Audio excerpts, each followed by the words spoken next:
бір қатты, бір ауыз сөз, енесі бір қатты сөз айтып қалса, соны көтер алмай қалады екен. Кім кінәлі? Ата-ананың өзі кінәлі.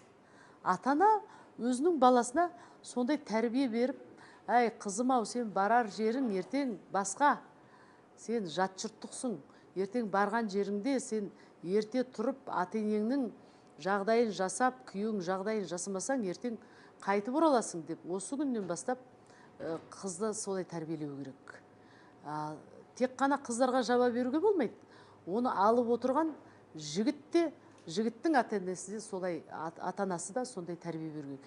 Ертең сен жар аласың, сол жарыңа сен өктем болма, анаңдай сыйла жарыңды, махаббатпен аялай біл, бір қатты сөз айтып қол көтерме.